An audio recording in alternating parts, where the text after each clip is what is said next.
திராவிட வெற்றி கழகத்தின் சார்பில் வணக்கம். சமீபத்தில் மறைமலை நகரில் வேட்பாளர் அறிமுக கூட்டம் நடைபெற்றது. அதில் கலந்து கொண்டு மாண்புமிகு தமிழக முதல்வர் அவர்கள் வேட்பாளர்களை அறிமுகம் செய்து வைத்தார்.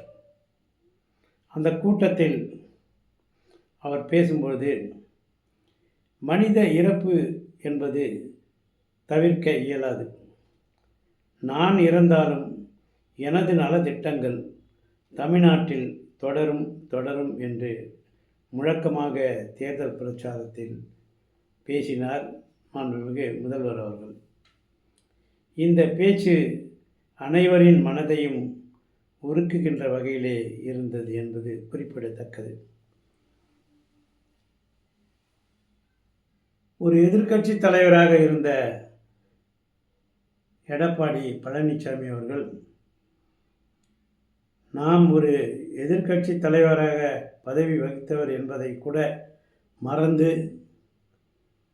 முதிர்ச்சியற்ற பேச்சாக அவர் பேசினார். இன்றைக்கும் மாண்புமிகு முதல்வர் அவர்களை பேசி வருகிறார். தவறான பேச்சுக்களை பேசி வருகிறார். அவருடைய உழைப்புகளை ஏளனம் செய்து வருகிறார். ஆகவே அந்த பேச்சுக்கள் மாற்றிக்கொண்டால் அவருடைய அரசியல் வாழ்வில் நன்றாக இருக்கும் என்பதும் குறிப்பிடத்தக்கது. அம்மையார் ஜெயலலிதா அவர்கள் மறைந்தபோது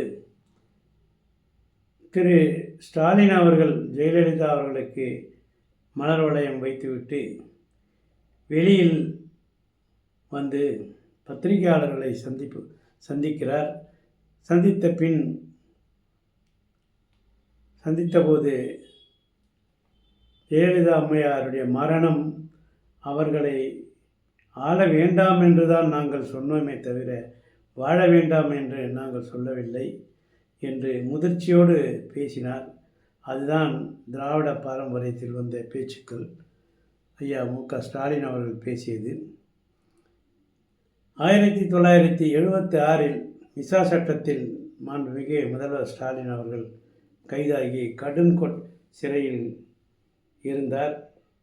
நாம் அனைவருமே அறிந்திருக்கிறோம். திராவிட வரலாற்றில் இது ஒரு பெரிய சகாப்தம். அவர் செய்த சாதனை, ஐயா மு.க. ஸ்டாலின் அவர்கள் செய்த சாதனை. வாய்க்கிழிய இன்றைக்கு பேசி வரும் எடப்பாடி அவர்கள் 1976 என்ன செய்து கொண்டிருந்தார் என்பது மக்களுக்கு சரியாக தெரிய வாய்ப்பில்லை. மக்கள் பிரச்சனைகளை பேசி கொண்டிருந்தாரா என்ன என்பது அனைவருமே அறிந்திருக்க வாய்ப்பில்லை.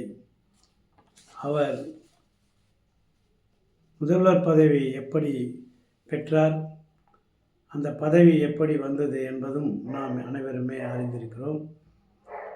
எடப்பாடி அவர்கள் ஐயா ஸ்டாலின் அவர்களை பற்றி, அவருடைய அரசியல் பொது வாழ்வு பற்றி தெரிந்து கொண்டு நீங்கள் பேச வேண்டும். இல்லையென்றால் தமிழக மக்கள் அரசியல் களத்தில் இருந்து தள்ளி வைத்து விடுவார்கள். இதுதான் உண்மை. ஆகவே தமிழக வாக்காளர்களே, பெருமக்களே, வருகின்ற சட்டமன்ற தேர்தலில் 23/4/2026 அன்று உதயசூரியன் சின்னத்திலும் மற்றும் கூட்டணி கட்சிகளுக்கும் வாக்களித்து பெருவாரியான வாக்குகள் வித்தியாசத்திலே வெற்றி பெற செய்யுமாறு உங்களை இருகரம் கூப்பி அன்புடன் திராவிட வெற்றி கழகத்தின் சார்பில் அன்போடு கேட்டுக்கொள்கிறோம். திராவிட வெற்றி கழகம், வடசென்னை மாவட்ட கழகம். நன்றி, வணக்கம்.